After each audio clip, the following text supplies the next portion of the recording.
ಹೆಸರು ಬಾಬು. ಮದುವೆಯಾಗಿತ್ತು. ಚಂದದ ಹೆಂಡತಿಯೂ ಇದ್ದಳು.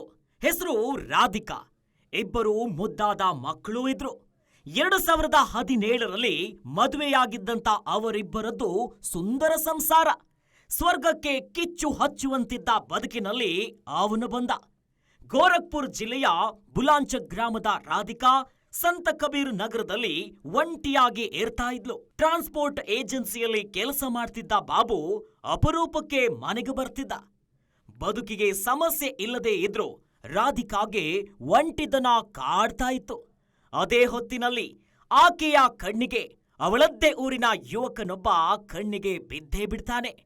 ಅವನ ಹೆಸರು ಬಬ್ಲು. ಲವ್ವಿ ಡವ್ವಿ ಶುರುವಾಯ್ತು ನೋಡಿ. ಊರಿನ ಜನ ರಾಧಿಕಾಗೂ ಆ ಹುಡುಗನಿಗೂ ಸಂಬಂಧವನ್ನ ಕಟ್ಟಿ ಮಾತನಾಡೋದಕ್ಕೆ ಶುರು ಮಾಡಿದ್ರು.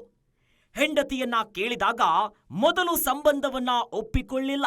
ರೆಡ್ ಹ್ಯಾಂಡ್ ಆಗಿ ಸಿಕ್ಕಿದಾಗ ಹೆಂಡತಿಯು ಬಹಿರಂಗವಾಗಿನೇ ಮಾತನಾಡಿದ್ಲು. ಆಗ ಗಂಡ ಬಾಬು ಒಂದು ನಿರ್ಧಾರಕ್ಕೆ ಬಂದ. ಊರಿನ ಜನರೆಲ್ಲರನ್ನ ಪಂಚಾಯ್ತಿಗೆ ಕರೆಸಿದ. ಪಂಚಾಯ್ತಿಯಲ್ಲಿ ಹೆಂಡತಿಗೆ ಒಂದು ಪ್ರಶ್ನೆಯನ್ನ ಮುಂದಿಟ್ಟ. ನೀನು ನನ್ನ ಜೊತೆ ಇರ್ತೀಯೋ ಇಲ್ಲವೇ ಆತನ ಜೊತೆ ಇರ್ತೀಯೋ ಡಿಸೈಡ್ ಮಾಡು ಅಂತ ಹೇಳ್ದ. ಆದ್ರೆ ವಿಚಿತ್ರ ಅಂದ್ರೆ 9 ವರ್ಷದ ಸಂಸಾರ, 7 ವರ್ಷದ ಒಂದು ಗಂಡು, 2 ವರ್ಷದ ಒಂದು ಹೆಣ್ಣು ಮಗು ಇದ್ದ ರಾಧಿಕಾ ಗಂಡನನ್ನ ಬಿಟ್ಟು ಪ್ರಿಯತಮನನ್ನೇ ಆಯ್ಕೆ ಮಾಡಿಕೊಂಡ್ಲು. ಬಾಬು ಅಷ್ಟಕ್ಕೆ ಸುಮ್ಮನಾಗಿರ್ಲಿಲ್ಲ. ಹಳ್ಳಿಯವರ ಎದುರಿಗೆ ಅವರ ಪುರೋಹಿತ್ಯದಲ್ಲಿಯೇ ತಾಳಿಯನ್ನ ಕೊಟ್ಟು ಹೆಂಡತಿಯ ಪ್ರಿಯಕರನ ಜೊತೆಯಲ್ಲೇ ಮದುವೆ ಮಾಡಿಸ್ಬಿಟ್ಟ. ರಾಧಿಕಾಗೆ ತಾಳಿ ಕಟ್ಟಿ ಗಂಡನಾದ ಬಬ್ಲುಗೆ ರಾಧಿಕಾ ಬೇಕು. ಅವಳ ಮೊದಲ ಗಂಡನ ಮಕ್ಕಳು ಬೇಡ. ಅಷ್ಟೇ ಅಲ್ಲ, ಆ ಮಕ್ಕಳು ರಾಧಿಕಾಗೂ ಬೇಡುವಂತೆ.